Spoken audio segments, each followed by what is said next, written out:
Hi friends, அஸ்ஸலாமு அலைக்கும். இன்றைக்கி நம்ம வந்து பர்மா ஃபுட்டான எக் பேஜோ ரெடி பண்ண போகிறோம். நான் வந்து முட்டையை வந்து வேக வச்சு ஆல்ரெடி எடுத்து வச்சுக்கிட்டேன். இது வந்து கருப்பாக இருக்குது, பார்த்தீங்கன்னா ரொம்ப நேரம் வெந்துருச்சு, அதனால் 3 முட்டை எடுத்திருக்கேன். வெள்ளைப்பூடு வந்து நல்லா எண்ணெயில் வந்து இந்த மாதிரி பொன்னிறமாக பொரிச்சு எடுத்துக்கணும். அப்புறம் வந்து பல்லாரி நல்லா ஸ்லைஸாக நறுக்கி இதையும் பொன்னிறமாக போட்டுக்கணும். அப்புறம் வந்து இது வந்து மிளகா வத்தல் நல்லா பொரித்து நான் வந்து கையை வச்சு நல்லா பிசைஞ்சு எடுத்துருக்கேன். உங்களுக்கு வந்து அந்த அரைக்கிற மாதிரி அம்மி இருந்தால் அதில் அம்மியில் வச்சு அரைச்சிக்கோங்க, அதுவும் நல்லாத்தான் இருக்கும். அதுக்கப்புறம் புளி வந்து நல்லா இந்த மாதிரி கெட்டியாக கரைச்சி எடுத்துக்கணும், கெட்டியாக கரைச்சிக்கோங்க. அப்புறம் வந்து கொஞ்சம் லெமன், பாதி லெமனை புளிஞ்சிருக்கேன். இது வந்து உப்பு தண்ணி. நம்ம உப்பு வந்து அதில் மேலே போட்டோம்னா அது ஒரு இடத்துல மட்டும் நிற்கும். உப்பு தண்ணி வந்து நல்லா கரைச்சி ஊற்றினோம்னா எல்லா பக்கம் நல்லா ஸ்ப்ரெட் ஆகிடும், சாப்பிட்றதுக்கு நல்லாயிருக்கும்.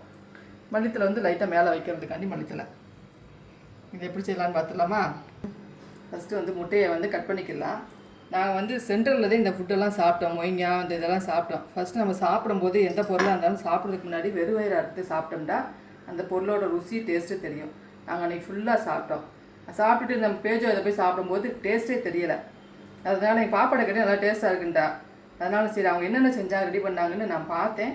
சரி வீட்டில் செஞ்சு பார்ப்போம் அப்படின்ட்டு இன்றைக்கி நான் ரெடி பண்ணி பார்க்குறேன். நான் மட்டும் சாப்பிட்டா பார்த்ததில்ல, நீங்களும் சாப்பிடணும்ல, அதனால் வீடியோ போட்டுறேன், பார்த்துக்கோங்க. இது வந்து முட்டையை லைட்டாக கீறி விட்டு, ரொம்ப கீரியாதீங்க, லைட்டாக கீறி விட்டு வறுத்த பல்லாரி உள்ளே சேர்த்துக்குருவோம். அப்புறம் வந்து வெள்ளைப்பூடு ரொம்ப நல்லது வாயுவுக்கு, இதையும் சேர்த்துடலாம். அப்புறம் வந்து கொஞ்சமாக மிளகா வத்தல்,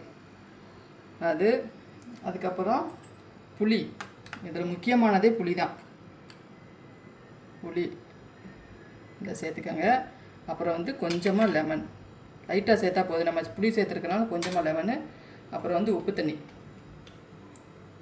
ரொம்ப சேர்த்துட வேண்டாம், லைட்டாக சேர்த்துட்டு லாஸ்ட்டாக இதுக்கு டேஸ்ட்டு கொடுக்குறதே ஃபைனலாக வந்து மல்லித்தலை, இதையும் உள்ளே வச்சிடலாம். அவ்வளோதான், நம்மளுடைய முட்டை பேஜோ ரெடி ஆயிடுச்சு. முட்டை பேஜோ சூப்பராக ரெடி ஆயிடுச்சு. இதை டேஸ்ட் பண்ணி பார்த்துலாமா? அப்படியேவும் சாப்பிட்றணும், கடிக்காமல் அப்படியே வாயில் விட்டுறணும். பெரிய முட்டையாக இருக்குது, சூப்பராக டேஸ்ட்டாக இருந்துச்சு.